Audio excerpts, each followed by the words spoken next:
महाभारत की दुनिया में नियति कोई रास्ता नहीं है जिसे हम चुनते हैं। ये एक बुलावा है जिसे सुनना ही पड़ता है। आज हम ऐसी ही दो कहानियों को समझेंगे।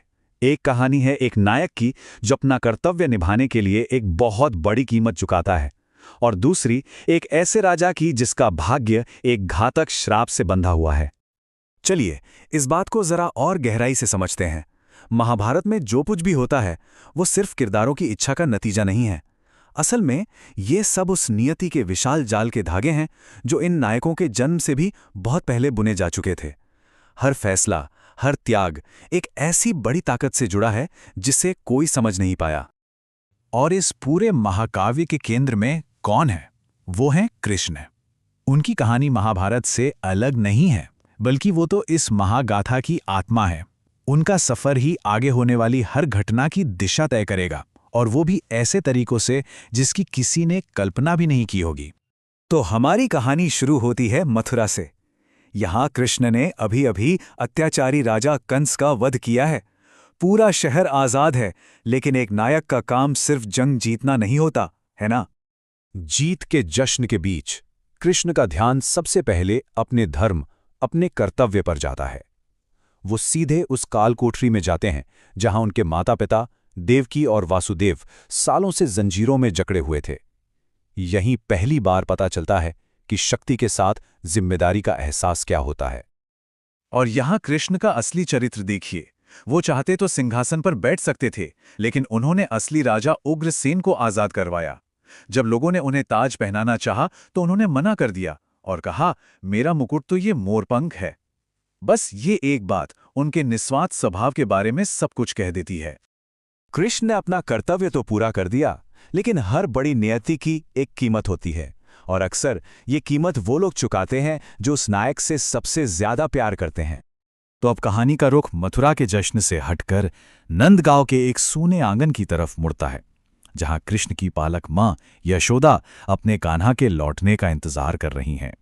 यशोदा को बस यही लग रहा है कि उनका कान्हा कहीं खेलने गया है, कहीं छिप गया है। वो उसका पसंदीदा माखन तैयार कर रही हैं, सोच रही हैं कि जब वो आएगा तो उससे प्यार से डांटेंगी। पर उन्हें क्या पता कि जिस बेटे को उन्होंने पाला है वो अब सिर्फ उनका नहीं रहा। नियति ने उसे एक बहुत बड़ी भूमिका के लिए चुन लिया है। और जब नंद बाबा यशोदा को बताते हैं कि कृष्ण अब सिर्फ उनके नहीं बल्कि पूरे ब्रह्मांड के हो गए हैं, तो यशोदा का दिल टूट जाता है। उनका जवाब वो कोई माखन नहीं है जिसे सब में बांट दूं, एक मां के प्यार की गहराई दिखाता है। वो पूछती हैं, क्या ब्रह्मांड ने उसके लिए रातें जागी थीं? और बस इसी एक पल में कृष्ण का बचपन खत्म हो जाता है। यशोदा का सारा प्यार एक आंसू में सिमट जाता है, एक ऐसा आंसू जो उनकी यादों को हमेशा जिंदा रखेगा।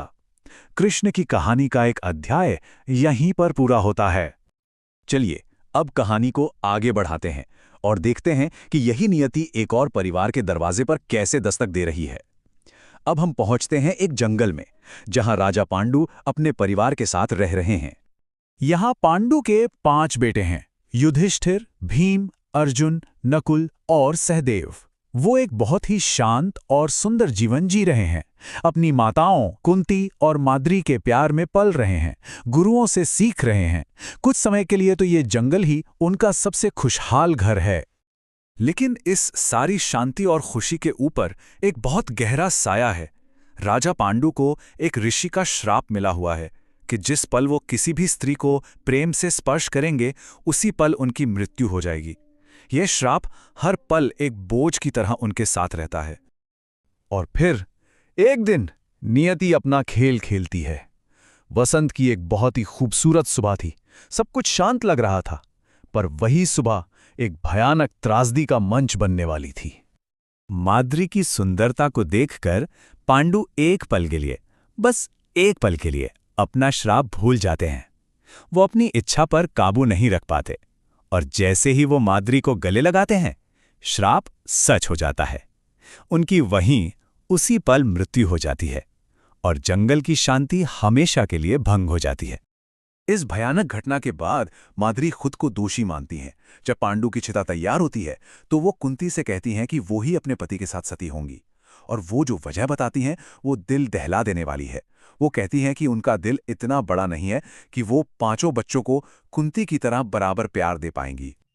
और इस तरह माद्री अपने पति के साथ चिता पर बैठ जाती हैं। अब कुंती बिल्कुल अकेली रह जाती हैं, 5 अनाथ राजकुमारों की जिम्मेदारी के साथ। उनका बीता हुआ कल जंगल की आग में जल चुका था और आने वाला कल पूरी तरह अनिश्चित था। तो अब सवाल ये था कि कुंती और उनके 5 बेटे कहाँ जाएंगे, और नियति उन्हें वापस उसी जगह ले आती है जहां से ये सब शुरू हुआ था, हस्तिनापुर का राज दरबार। वहां के ऋषियों की सलाह पर कुंती अपने बेटों के साथ हस्तिनापुर लौटती हैं ताकि उनके बच्चों को उनका अधिकार मिल सके। ये उन बच्चों के बचपन का अंत था और एक नए बहुत बड़े संघर्ष की शुरुआत। हस्तिनापुर में उनका स्वागत तो किया जाता है, लेकिन हवा में एक अजीब सा तनाव है। अब महल में सिंहासन के 2 दावेदार थे। एक तरफ थे पांडु के 5 बेटे और दूसरी तरफ राजा धृतराष्ट्र के 100 बेटे कौरव, जो उन्हें अपने दुश्मन की तरह देख रहे थे। और ये दुश्मनी पहले ही पल में सामने आ जाती है जब छोटा राजकुमार दुर्योधन पहली बार अपने चचेरे भाइयों को देखता है, तो उसके मुंह से बस यही शब्द निकलते हैं। ये महल में आने वाले बहुत बड़े तूफान का पहला संकेत था। और यहीं पर हम इस कहानी के सबसे बड़े सवाल पर आके रुकते हैं। जब नियति 2 परिवारों को एक छत के नीचे ले आती है तो क्या बनता है? खून के रिश्ते से बना एक घर या जंग के लिए तैयार एक मैदान? महाभारत हमें यही सिखाता है कि इसका जवाब कभी आसान नहीं होता और लड़ाई के बीज पहली तलवार उठने से बहुत पहले बो दिए जाते हैं।